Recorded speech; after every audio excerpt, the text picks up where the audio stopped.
Hello guys, welcome back to our channel Definitely Not a Tech. So guys, in this video we will talk about how to make a photo smaller on iPhone for your wallpaper.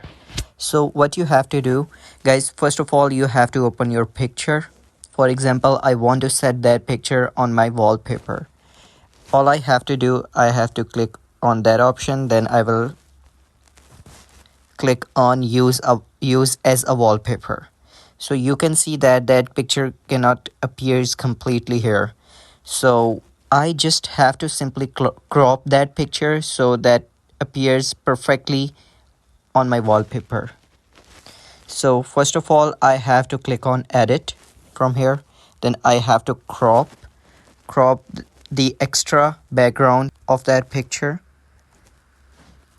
like that, then select done.